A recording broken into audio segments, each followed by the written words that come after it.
Une vieille dame décide de creuser un trou sur sa propriété dans l'espoir de trouver de l'or. Ce que personne n'avait anticipé, c'était la découverte étonnante qu'elle ferait. Je m'appelle Agnès, et à l'âge de 60 ans, beaucoup diraient que je vis les 12 journées dorées de la retraite. Je passais mes journées à m'asseoir sur le balcon de ma maison modeste, observant le rythme tranquille de la vie suburbaine. La vie était simple, remplie de petits plaisirs, des livres, du jardinage, et des émissions de télévision. Mais un après-midi, je ressentis une agitation en moi. C'était peut-être la monotonie de mes journées ou un désir caché de quelque chose de plus.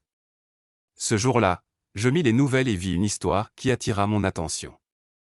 Un couple avait trouvé des pépites d'or enfouies dans leur jardin. Le reporter parlait de leur trésor, et mon esprit commença à courir. Et si je pouvais trouver quelque chose comme ça, me suis-je demandé. La possibilité de découvrir quelque chose d'aussi extraordinaire dans mon propre jardin me remplit d'excitation. Et si des trésors étaient cachés sous la terre que j'aimais tant? L'idée prit racine. Le lendemain, je décidai de commencer à creuser. Je pris ma pelle et commençai à travailler dans mon jardin, déterminé à trouver quelque chose qui pourrait changer la vie de mon fils. Je m'imaginais ses yeux s'illuminant quand je lui dirais que j'avais trouvé de l'or. Je n'ai pas toujours été vieille, j'avais travaillé dans les champs avec mon père, donc je n'étais pas étrangère au travail acharné. Au fur et à mesure des jours, le trou dans mon jardin grandit. J'achetai de meilleurs outils, un pic, une pelle plus grande, et une petite échelle pour m'aider. Je gardai mon plan secret, ne voulant pas donner de faux espoirs à mon fils. J'imaginais le moment où je l'appellerais pour lui dire que le trésor que j'avais trouvé changerait tout pour lui et sa famille. Mais à mesure que je continuais à creuser, quelque chose de étrange commença à se produire.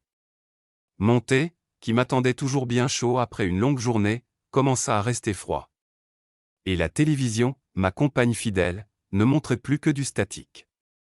Pourtant, je persistais, poussé par l'espoir et la détermination. Chaque jour, je devenais plus déterminé. L'idée de découvrir quelque chose sous la terre devenait plus réelle à chaque couche de terre que j'enlevais. Mais plus je creusais profondément, plus la tâche devenait difficile. Le sol devenait plus dur à pénétrer, et l'excitation de trouver de l'or semblait s'effacer à mesure que je découvrais de plus en plus de terre et de pierres. Puis, un jour, ma pelle heurta quelque chose de dur. Je pensais, est-ce possible? Je nettoyai rapidement la terre autour de l'objet et commençai à en révéler la forme. Mais à ma déception, ce n'était ni de l'or, ni un trésor, c'était un os. Un gros os ancien. Un instant, je restai figé, essayant de comprendre ce que j'avais trouvé. L'idée de l'or s'était dissipée, remplacée par le mystère de cet objet ancien. Mais malgré la confusion, je ne pouvais pas abandonner. Peut-être que ce n'était que le début. Je continuai à creuser, découvrant de plus en plus d'os, chacun soulevant davantage de questions. Que avais-je découvert? Qu'y avait-il sous mon jardin? Ce qui avait commencé comme une recherche de richesse était désormais devenu une enquête sur le passé. Je ne savais pas où ce creusage me mènerait, mais j'étais déterminé à découvrir. Que étaient ces os? C'étaient des dinosaures, de grands monstres du passé. Ma découverte était quelque chose d'inattendu, une trouvaille mystérieuse dans mon propre jardin. Ce que je pensais être un petit projet simple était devenu un voyage qui avait pris toute ma vie.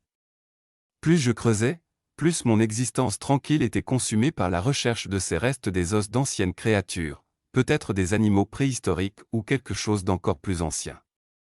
Plus je découvrais, plus le monde autour de moi semblait disparaître.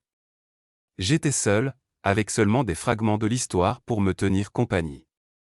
Mes voisins ne venaient plus me voir, mon thé devenait froid, et la télévision clignotait sans personne pour la regarder.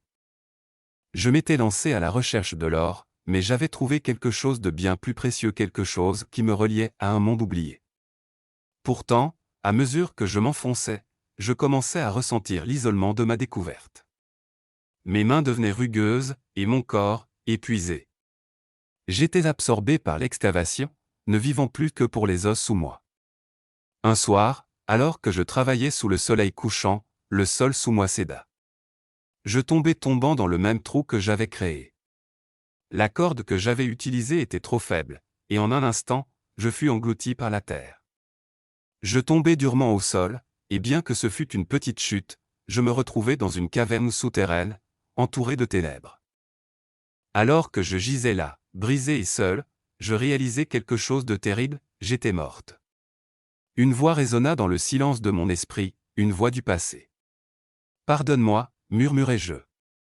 Le temps sembla s'arrêter tandis que je dérivais entre les mondes perdus, oubliés. Les jours passaient, et je regardais mon fils James de loin. Il n'avait pas eu de mes nouvelles depuis des semaines. Il vint me rendre visite, cherchant frénétiquement dans la maison, appelant mon nom. Mais il n'y eut aucune réponse. Il trouva mes outils près du trou et, dans sa panique, courut chez les voisins, appelant à l'aide. Les autorités arrivèrent peu après, à la recherche de moi, et il ne fallut pas longtemps pour qu'ils me trouvent au fond du trou. Mon corps, sans vie, fut récupéré, mais ce qu'ils découvrirent ensuite était remarquable. Les os que j'avais déterrés n'étaient pas seulement des restes d'animaux, c'étaient les vestiges d'une civilisation ancienne et inconnue. La nouvelle de ma découverte se répandit rapidement. Des archéologues du monde entier affluèrent dans mon jardin, désormais un site officiel de fouilles.